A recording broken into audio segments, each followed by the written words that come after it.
All right. Thank you very much. I'm not sure how things exactly are working this. Are you still doing the raffle? Okay.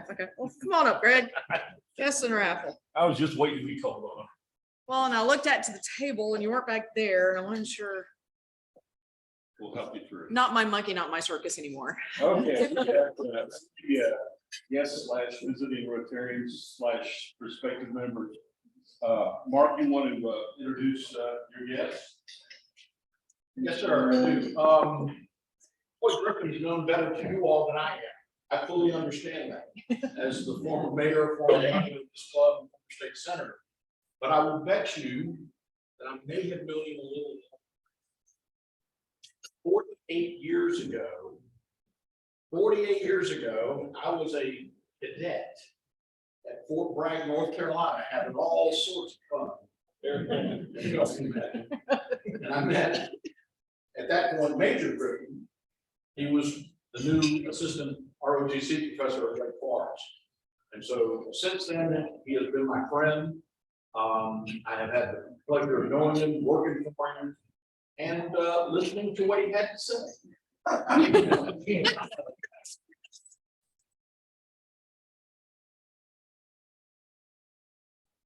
We've also got Herschel Smith, right? Scott, I'm sorry. Can't read your writing. Who will be transferring to our club shortly. Welcome back.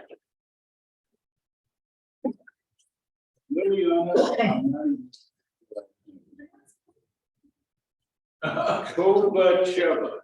All right. Who will be joining us probably next week. I think we'll probably know that. So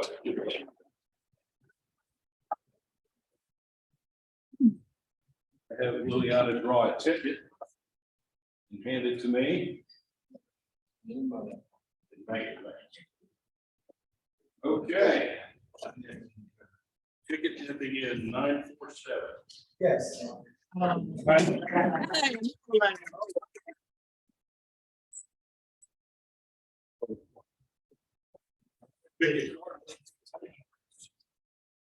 Good hearts, good hearts.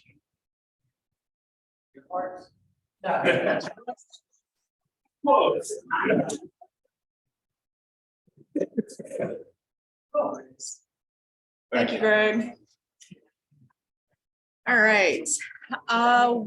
William is not here. Do we have any prayer requests? We all know Matt Davis. Matt's father died in the middle of an open heart surgery about 2 nights ago. So please keep Matt and his family in your prayers. It's rather unexpected. Anything else? Community announcements. What's going on in town? I have one announcement. Tomorrow is going to be Albany County Back to School Band. It's at Lakeview Academy. I sent an email out to the club with some details and also to solicit volunteers for that project. It's going to be hot tomorrow. It's going to be real hot tomorrow. And we're looking at a heat index of 104. Today is 107. So you come out, just talk to Shani Matt. She's sort of coordinating that. Then there'll be water and coolers and ice and stuff like that on the scene. Make sure you're hydrated. It's going to be real hot tomorrow. It's only a 2-hour event. They're asking for volunteers. I know some of you all responded to that email saying that you would sign up to volunteer, but they're asking us to try to arrive by 10 a.m. I think that's the help set up. As far as what we will be doing once we're there on the scene, we will be supporting the activities that they have on scene, games. So they'll need some volunteers to sort of kind of manage that. And then also, again, I said that we got about 500 pencils. I expect to have a Rotarian that comes with pencils in their hand and just kind of giving those out, maybe at an activity. That will be tomorrow. Again, volunteers that have to show up at Lakeview Academy at 10 a.m. It'll run, the event will run from 11 to 1 o'clock. You can't stay the whole time like me, it's okay. Just come out and support, make sure you get in the picture like we did at our last service project. So that's that. But we did close out the Baldwin High School food drive. That went out with a bang. Thank y'all again with everybody who volunteered. I think I showed up the last one, I was late, but I was still able to have fun and still able to be the teacher, so. Please reach out, we got some other stuff on the horizon. He said, I'm certified, I said, got 3 meals. So, we got some other things coming down the pipe, just sort of kind of keeping up the tempo of everything else. Personally, but I do have some other things that are on the horizon that I need to share with the club. So went to August. That's why I heard. Sounds good. All right, thank you. Crystal, yeah. So all of you should have them on your table. And I know probably like coffee, but today, you don't have to do it. But it's the morning grind, you're actually sitting up in the truck at my office. So if I don't want a coffee options on the north side, so if you're around August 1st from 8 to 12, stop and get a coffee because that coffee or whatever you purchase actually makes life enriching. Look forward to seeing you on later. Right, anything else happening in the community we need to know about? No? All right, well, in that case, I will hand it over to Tamara to introduce our speaker. Thank you, Jennifer. Our speaker today is the commander of the Milledgeville Drug Task Force serving the 7-county area here immediately, as well as the immediate past president of the Georgia Narcotics Officers Association. It's my great honor and privilege to introduce Wesley Nunn. Thank you so much for joining me.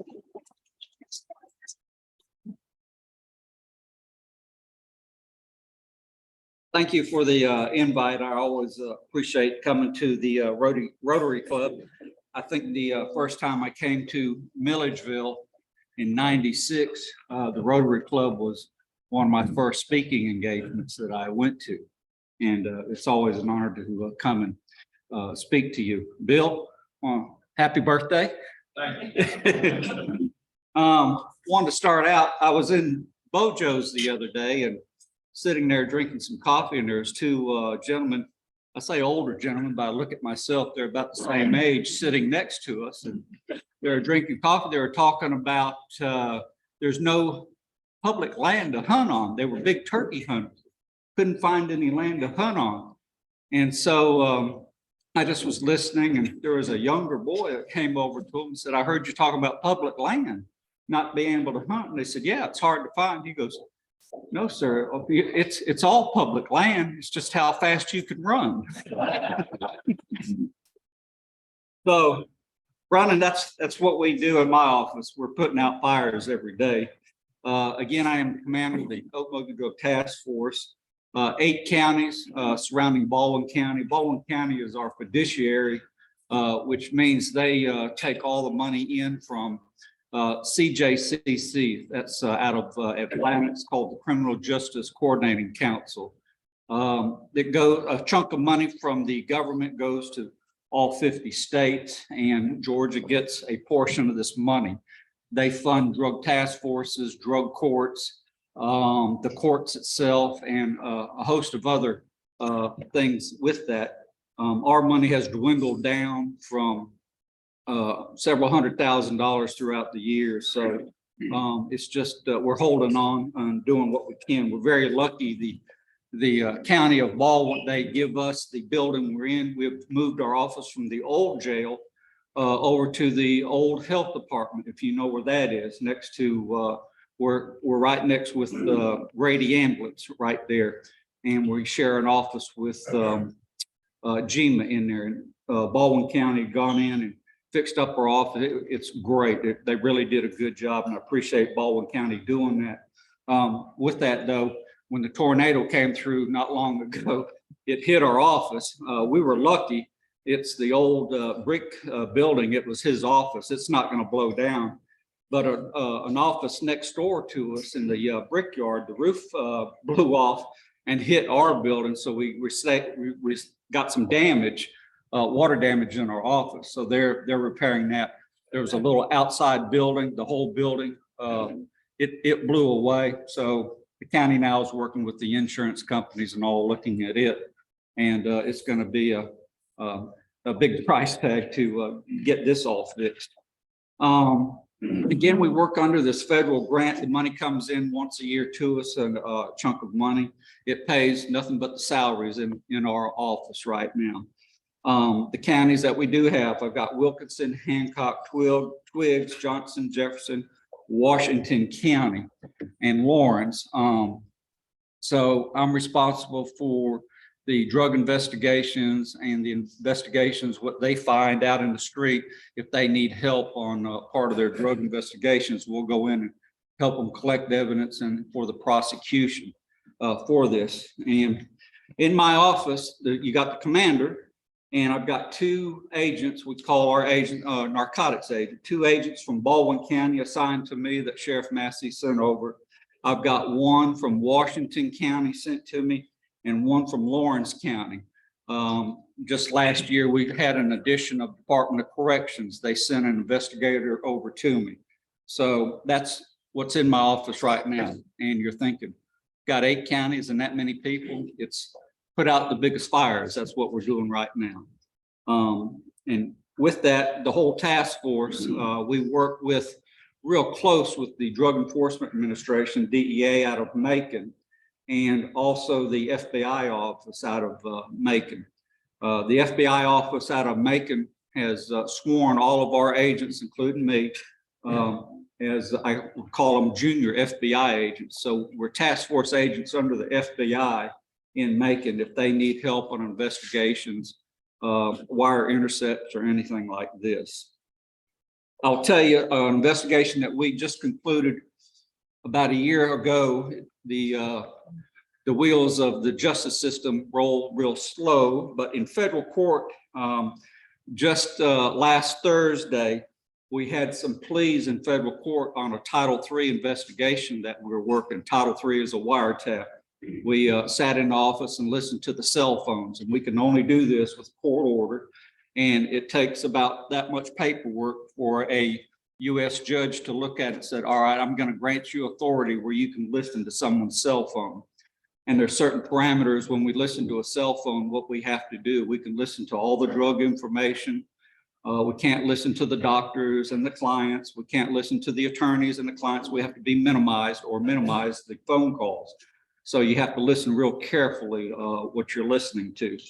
And we record this and obviously use it later in your court system. But on my wire intercepts, I don't think I've had but about one person go to court. And of course, they were found guilty. Most of the time, it's hard to say that wasn't me on the telephone when you're looking at a jury and talking on the stand and you're talking about drugs. So they're pretty easy to work as in getting convictions, but hard in surveillance and going out in the street and watching what they're doing when they talk. We use pole cameras. We put them up on the houses or businesses where we can sit in the office when we're listening to what they're saying. We can look up at a screen and we can see what they're actually doing when they're talking in the yard, anything like this. So electronics has really come a long way to help us with this, using confidential informants also with this.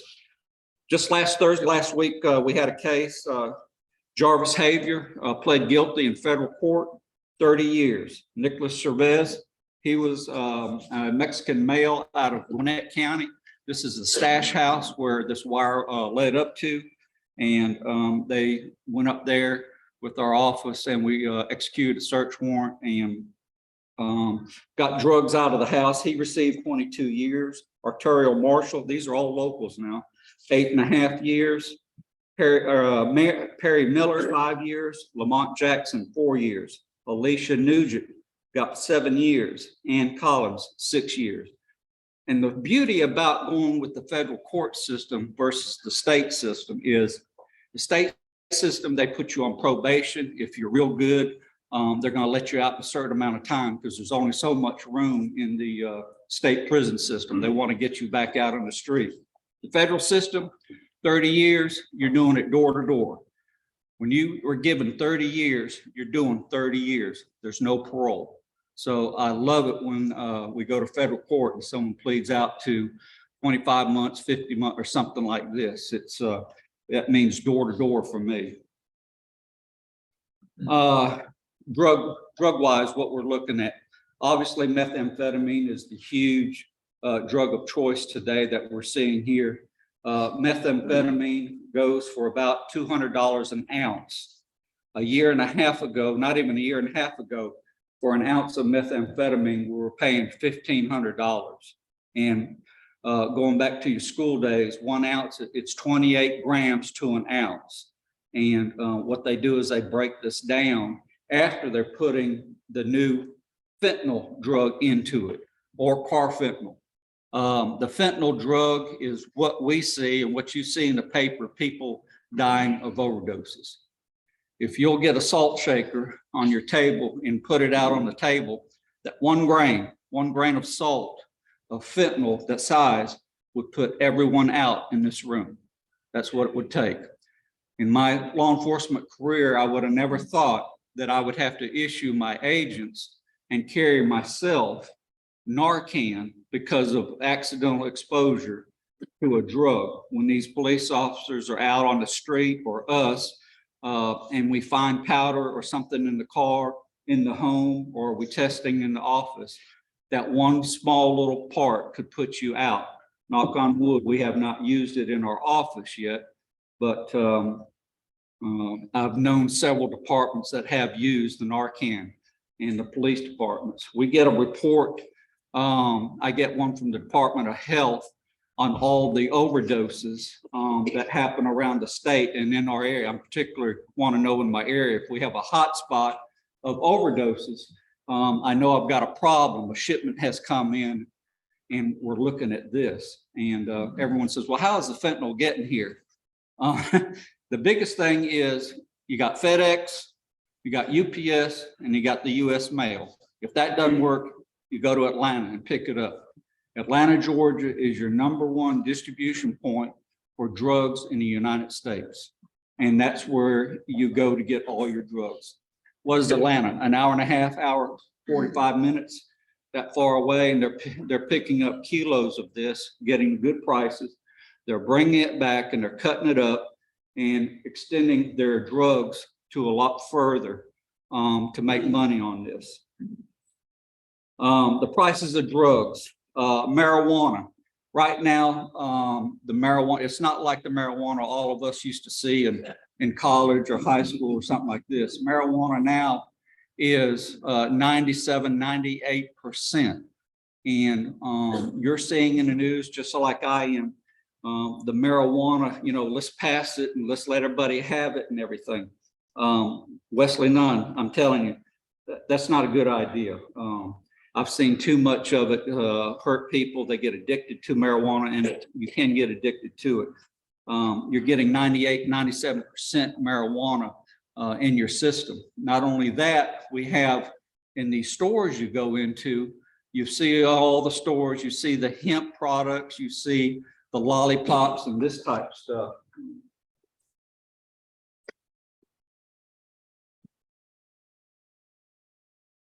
Again, the marijuana that we see, it's not the shake or the real loose stuff anymore. It's what we call the buds, and this is, pass that around. I called Stephanie Johnson the other day. She's out of town. She's a member. I said, Stephanie, you going to be at the Rotary Club? She said, no, I'm not going to be there. I said, good. I can pass around the drugs, let everybody see them and get them back. She said, yeah. Sir, Is that weed? Marijuana. If it's about a year old, but if it was today's marijuana, it'd be worth a little over $3,500. And it's, if you look at that, it's all buds. It's not the shaker. It's all buds.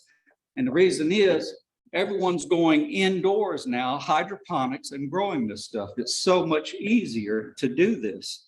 My favorite story, Colonel, you'll relate to this, Colonel Griffin, about I was on the marijuana eradication team, ran it for the state of Georgia for about 4.5 years.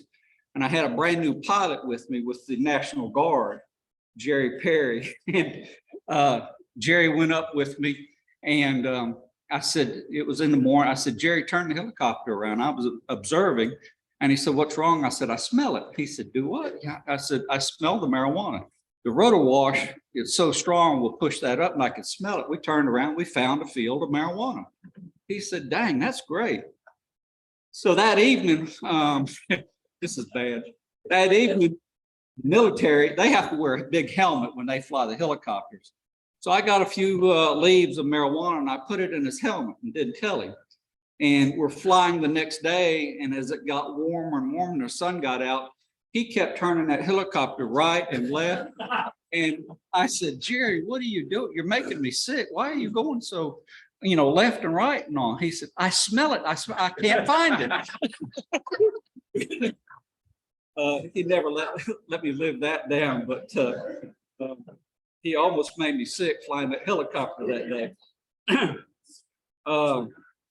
The pharmaceuticals, the Oxycontin, everybody knows what Oxycontin is. If you've gone in and had surgery or pain management, anything like this, the Oxycontin is $25 to $40 a tablet.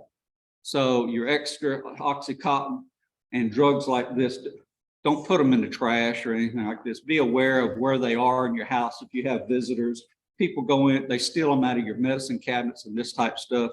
There's collection points all around. The sheriff's office has a collection point there at the sheriff's office, a big mailbox. Put your drugs you're not going to use. Don't put them down the toilet, please. Go put them in the mailbox there at the sheriff's office. Call my office. We'll get them from them. We collect all those from the Department of Corrections in our area and the different pharmacies and all. We get the extra drugs. And every year we put them on our lock and key. We send them up to Atlanta through the red ribbon ordeal that the DEA has. And it is destroyed, I think, in Alabama. They get tractor trailer loads of pharmaceutical stuff. They send it over to Alabama and they burn it. And I've always questioned, I mean, some of these drugs are actual good drug. You could use them.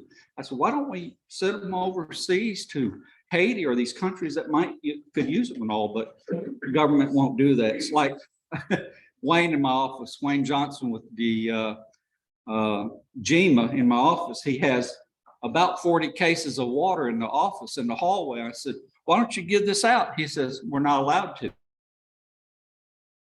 I said, what do you mean? I said, people could use the water. He goes, it's outdated. The government will not let me give out the water because it's outdated, which I understand. If someone got it, said, you're giving me outdated water, I can understand that. Xanax, everybody knows what Xanax, we buy the bars, the Xanax bars, they're $3 to $10. The problems we're having today, I've got 5 prisons in our area, state prisons. And the biggest thing, anybody want to take a guess what the biggest problem is right now? Drones. They're killing us. These drones are bringing in the drugs to the prison system, and people, I'm telling you, this is my perspective. We're not running the prisons. The prisoners are running the prisons. If I send someone to jail, and if you're not in a gang, you'll be in a gang when you get out, because that's survival in prison right now. I'm gonna pass Tamara, if you'll pass these out.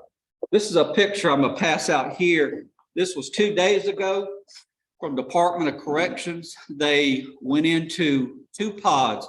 I wanna say a pod's 50 to 100 people that they hold. This is 2 pods that they searched. And you'll see all the, in the background of this photo, those are all what we call shanks or knives or anything like this. That's what was found. And that's just one prison. They find this stuff all the time. And I will tell you what something costs in prison right now. Smartphones. Go to, what is it, Walmart, Kroger, or anything like this, buy a smartphone. They smuggle it into the prison, either by the drone, by someone working in the prison, or it's dropped off somewhere. The smartphones are $800 to $1,500 a piece. I cannot tell you how many drug investigations that we're working with Mexican nationals that are in the state prisons that are setting up and doing the drug deals from prison. It's crazy. Flip phones, $100 to $500. Methamphetamine, $65 to $100 per gram. Now remember, it's 28 grams in an ounce. So if they get an ounce in there, do the math on that, $65 to $100 a gram. Marijuana, $50 a gram. So you break that down to how many grams that could be. Bugler tobacco, what would you think? Bugler tobacco, everybody knows you can go to the store and see Bugler tobacco. It's $200 a pack. $15 a gram for tobacco. Or rolling papers, $20 per pack, rolling papers. And how do they make the money? They use something called Cash App. That's the biggest thing. They're using Cash App. It's hard for us as law enforcement to trace these through, but we try to do the best we can. We try to follow the money and all the stuff. It used to be years ago when I started this, the drug dealers, you could kind of tell someone's doing something wrong, no job. They're riding around in these real nice rides, real nice tennis shoes. They have a pair for every day of the month. And we don't see that a lot. They really get creative in hiding their money these days, their vehicles. They'll put in the sister's, the mother's name, this type stuff. And that's what we're seeing. I'd wanted to kind of leave it with that and open up to questions. Everybody has questions for us and all, but I will tell you, I'm here with my wife today, and 48 years of marriage with Cindy. She's brought me through a lot, and I really appreciate Cindy sticking with me through my endeavor, what I've done. Again, I told you the Rotary Club was the first one I talked to when I came to Milledgeville and right after the Olympics in '96. And here it is 2023, and I will be retiring in November of this year after 49 years in law enforcement. So I want to I'll be ending up probably my last talk with the Rotary Club. So I appreciate it. So, Ant, you have a question, sir? Oh, I just want to point out that you passed around that whole bag to everybody in this room and you didn't get back an empty bag. Be sure to tell Stephanie that. Yeah, that's Margaret. But I did want to ask, what would be the incentive of a drug manufacturer, I guess, to spike their meth with fentanyl? It seems to be their. If I get an ounce of methamphetamine and I buy fentanyl, I'm going to cut what we call cutting the methamphetamine, cocaine, or anything like this with a cutting agent, which are using fentanyl. And it makes it 2 ounces, 3 ounces versus just 1 ounce. So they're making more material, making more money. So fentanyl is cheaper than meth? Yes. And China is killing us. You can go online, you can look online and you can buy this stuff right and left. Fentanyl. Online, yes. And and I've got some more, I've got some meth and cocaine and all up here, but we're starting to look at some of these drugstores now. Lollipops, what are they doing with them? They're putting THC in them. The CDC tells us, it's federal law, you cannot put any THC content in edibles, anything that you eat. Now you can put it in lotion or anything like this, but if you'll look, what is the content of the hemp oil or the THC in this product? No one's really telling you. It by law has to be 0.3%. Our state crime labs are about 1.5 years behind in the submission of drugs that I send in to tell me what it actually is. They're so inundated right now with marijuana and they're not going to test marijuana unless it's a big case. The federal government won't touch it. So to me, this is Wesley Nunn. This marijuana industry is a lot of smoke and mirrors right now that we have. We have hemp farms that are legal. You can grow hemp in the state of Georgia, and they make products from this hemp. They have to take a sample of their hemp before they harvest it and send it into a lab, and it has to be 0.3% or less. But if it's more, how do they destroy it, and who watches them destroy it? Nobody. What do they do with it? I can imagine what they do with it. The Department of Agriculture has investigators. They cannot cover the state as fast as this stuff is grown and all. So that's part of the problem we have. A lot of these stores think they're doing the right thing. Yes, ma'am. Question about THC. I understand the vape, you can vape now THC, because I know someone that they failed a drug screen. You can vape it. That, and it's, they're vaping and they're buying them at the food stores. You can vape it and it's THC in it, but how much THC is in there? Who's testing it? No, but enough to fail a drug screen. Absolutely. You can get it with a vape, but you can't put it in a food product. That's crazy. I don't make the rules. I have another question. You mentioned something earlier. You said a Xanax bar Bars. as opposed to like people say Xanax. They call them bars on the street. Xanax bars. And then, like, It's just a little square pill. They call it a bar. Xanax bars. Many gang members involved. The number of gangs and the number of. What's the population? There's a drug or a gang unit formed by GBI. They came to they're in Milledgeville. They've moved over to Macon, a bigger office. They offered them a huge office over there. They're getting in more people. They still have a presence here with the local law enforcement and all for working gangs. This last case I was telling you about that they fled, they were part of a gang. We've got another one that's getting ready to come up for trial unless they plead out. That was part of a gang, and we intercepted those people. How many? I cannot tell you. It's just a part of growing up, I guess. You're part of a gang to survive in the schools or the streets. We intercepted. The guy he had a stash house, an older guy, he kept his dope there, and the guy took some of his dope, and we heard him on the phone screaming back and forth. So he sent one of his members over there and burnt the guy's house down. So that's going to hurt him in federal court too, but there's no arson in federal system. It's a state system. So we're going to get him on some different charges there. Yeah, just one thing. I remember when I was a child in the 80s, the big initiative that back then was DARE, drug awareness. Correct. Education. And I think it was a Ronald Reagan initiative. Any initiatives like that are aimed toward the youth and preventing the use of illegal drugs? Because in my estimation, if there's nobody, we can reduce the amount of people that are using drugs. They have school resource officers in school now, and they also have, you get old, you can't remember anything.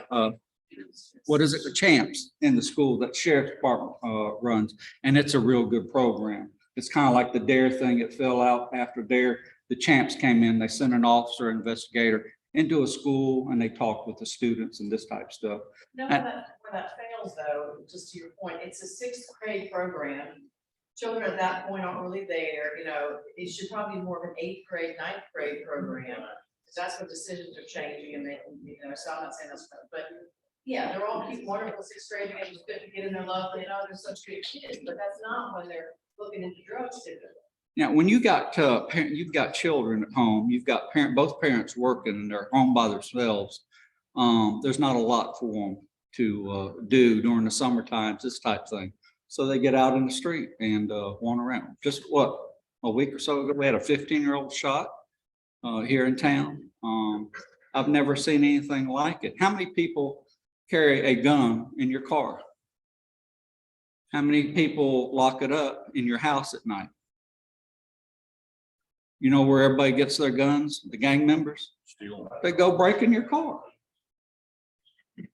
That's where, and that might be part of the initiation or just something they do. I cannot tell you how many guns that I have recovered in the past 4 years in search warrants or in automobiles or something like this. I've seen the rising, it's crazy.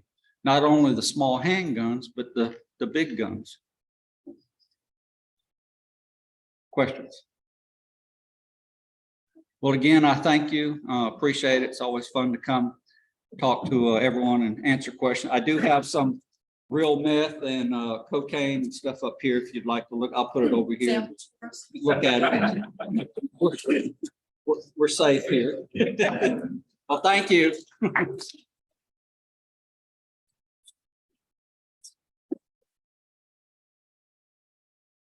you, Leslie. In your honor, today we will be donating a book to the library. And you get to write the autograph it for us. Yes. And that was made by our own great. Wow.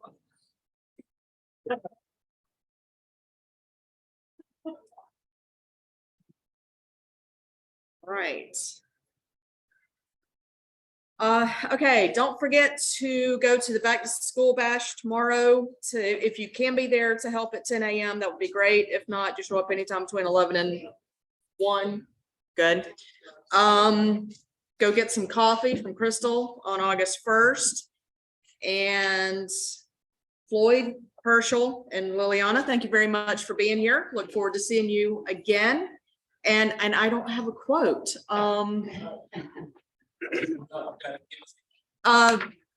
Live long and prosper.